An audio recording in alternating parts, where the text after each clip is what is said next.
मुल्तान में नई नवेली दुल्हन अपने घर में मुर्दा पाई गई।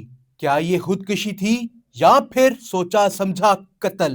पोस्टमार्टम में खुदकुशी, फ्रांसिक में कत्ल, वालिदैन की फरियाद अलग और आखिर में अदालत का फैसला कुछ और निकला। आखिर सच क्या है?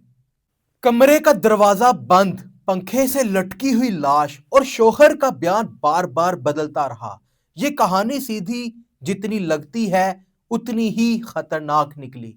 अस्सलाम वालेकुम पाकिस्तान, मैं हूं शाहजेब भट्टी और आप देख रहे हैं मेरा डिजिटल चैनल।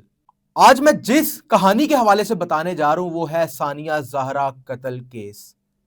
9 जुलाई 2024 सुबह का वक्त था और नई नवेली दुल्हन की अपने ही कमरे में लटकी हुई लाश बरामद होती है।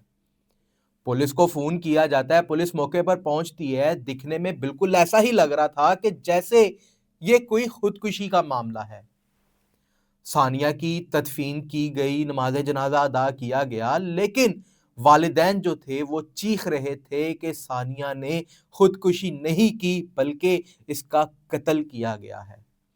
आखिरकार कानूनी तमाम तर तकाजे पूरे करते हुए वालिदैन ने मुकदमा मुल्तान के एक थाने में दर्ज करवा दिया, जिसमें 302 की दफात शामिल की गई और यह मुकदमा सानिया के शोहर मोहम्मद अली रजा, उसके भाई, मां और दीगर ससुरालियों के खिलाफ दर्ज करवाया गया।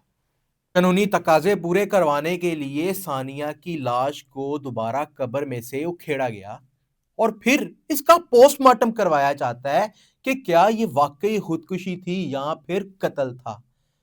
जो फोरेंसिक साइंसेज की टीमें मौके से शवाहिद इकट्ठे करती हैं, उनका लेबोरेटरी टेस्ट करवाया जाता है, सानिया का पोस्टमार्टम होता है और उस रिपोर्ट्स के मुताबिक ये वाकया बहुत मशकूक हो गया।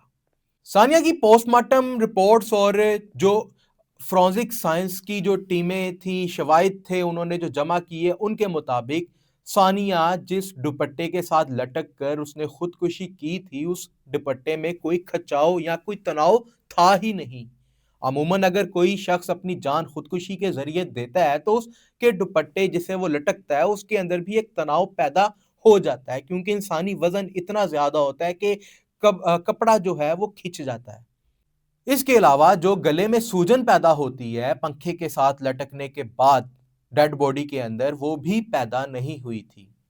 ये तमाम तर बातें और शवाहिद इस बात की तरफ इशारा कर रहे थे कि सानिया का खुदकुशी नहीं बल्कि कत्ल किया गया है। लिहाजा इन तमाम तर जो इनिशियल रिपोर्ट्स थी वो जब मसूल होती हैं तो सानिया के वालिदैन की दर्ज करदा मुकदमे के बाद नामजद भी किया गया सानिया के ससुरालियों को, तो पुलिस जो है वो अपनी तफ्तीश का पैमाना वसी कर देती है। आहिस्ता आहिस्ता ये बात सामने आने लगी कि सानिया जो कि नई नवेली दुल्हन थी, उसको उसके शोहर, उसकी सास, उसके देवर ने मिलकर कत्ल किया है। और कत्ल करने के बाद इस तमाम तर वाकये को ऐसा रंग देने की कोशिश की गई कि ये बात वाजिया दिखे कि सानिया का कत्ल नहीं बल्कि सानिया ने खुदकुशी कर ली है। एक नई नवेली दुल्हन जो कि अपने ससुराल गई और नई जिंदगी का आगाज करने के लिए वो ऐसे शोहर के हथों चढ़ गई जिसने उसका हमसफर बनने के बजाय कातिल बनना पसंद किया। इस मामले के पीछे घरेलू नाचाकियां थी, हसद थी या क्या मामला था, तफ्तीश इसके ऊपर शुरू कर दी जाती है। ये एक ऐसा मामला बन गया जो कि अपनी नवैयत का आप है कि एक नई नवेली दुल्हन को कत्ल इस तरीके से किया गया कि उसकी लाश पंखे के साथ लटकाई गई कि मामला खुदकुशी का लगे, उसकी तदफीन भी कर दी जाती है और उसके बाद जब कानूनी तकाजे पूरे करने के लिए उसकी कब्र को खोद के वापस उसकी लाश को निकाला जाता है, फिर उसका पोस्टमार्टम करवाया जाता है। 19 नवंबर 2025 को मुल्तान की एक अदालत ने सानिया ज़हरा कत्ल केस के हवाले से फैसला सुनाया। इस फैसले ने अवाम को हिलाकर रख दिया, जिसने इस बात को साबित कर दिया कि सानिया की खुदकुशी नहीं बल्कि कत्ल किया गया था।